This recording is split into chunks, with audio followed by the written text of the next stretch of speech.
Water heaters are a big purchase. As with any big investment, we want to take care of it. By paying attention to some basic maintenance issues, you can ensure your investment brings you dependable hot water for years to come. Corey Ackerman with Ackerman Plumbing is just the right guy with the tips and tricks that fit the bill. Corey, thanks for having us in today. Happy to be here. Everyone wants to have hot water at their tap the most energy efficient way possible. What can homeowners do to help that happen? Yeah, Pete, I'm glad you asked. First off, basic efficiency in the home with the plumbing system comes with basic maintenance of fixtures, faucets, making sure you're not wasting water, hot water through your faucets, through your showers, or any other fixture. So just making sure that everything is up to par and not leaking with that. That's step one. Step two, if a homeowner is so inclined, would be look at low flow or energy saving shower heads or fixtures.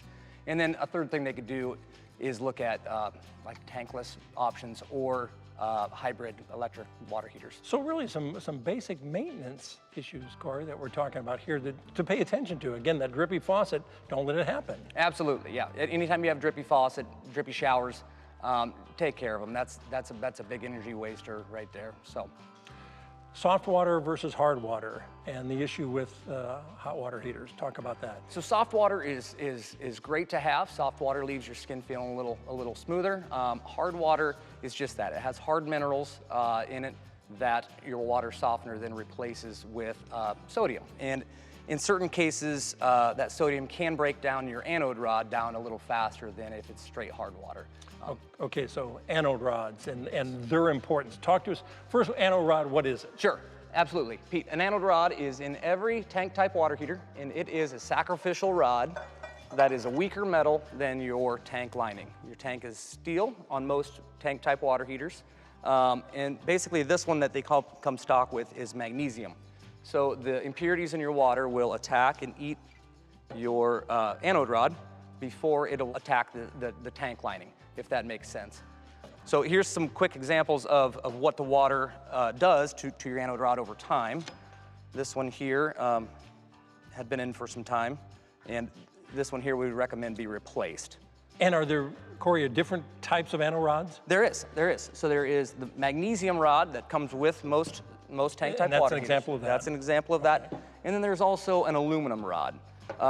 Now a third option out there is an electric plug-in model, which is not supposed to need to be replaced. And the reason you would use an aluminum over a magnesium would be on different compositions of water. Okay. Sometimes the water will react with your magnesium rods and create some smells, to whereas your aluminum takes care of that. Corey, is that something I leave to the professionals, or can I make that change?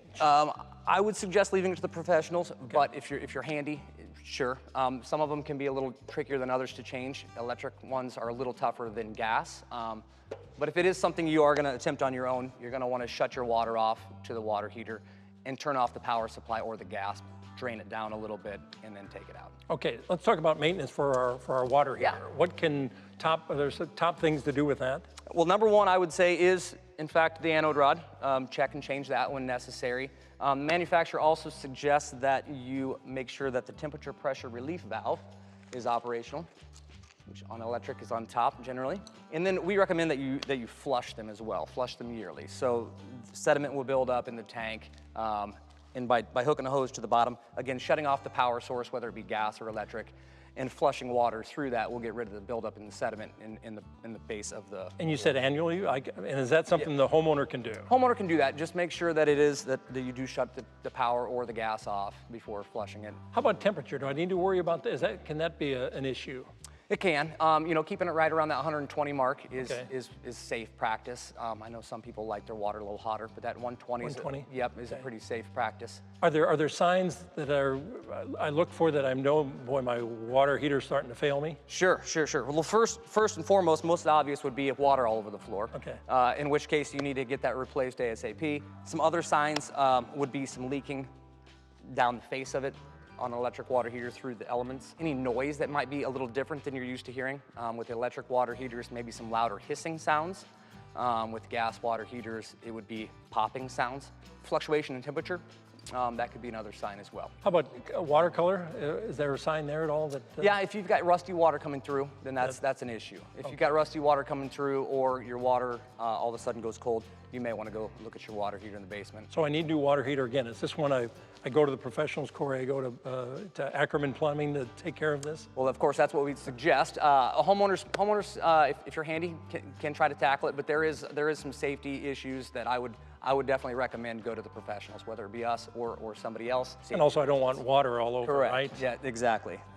So maybe best to leave that to the professionals. That's what I would suggest, yes. Water heaters, can you give us a ballpark if I need a new water heater like this? Sure. A ballpark for a standard tank type water heater, gas and electric, would start between $1,400 to $2,000 for a standard tank type. If you're going into your geothermal hybrids to tankless, probably between that $4,000 and $5,000 mark. So a little more of an investment. Okay. So again, in that ballpark. Yep. But again, as you talk about, if we do some basic maintenance, we can help them last a little longer. Absolutely, right? absolutely. And the anode rod, getting that starts with the anode rod and flushing the water heater annually. Corey, it's great information you provided with us, and it's good to know that there is some maintenance that we can take care of that can extend our water heaters and their lives. So thanks for that. Absolutely. And if you'd like more information about energy saving ideas and tips, visit our website at powerhousetv.com. The best temp for your water heater? 120 degrees Fahrenheit. Although some manufacturers set water heater thermostats at 140 degrees, most households only require them to be set at 120 degrees, which also slows mineral buildup and corrosion in your water heater and pipes.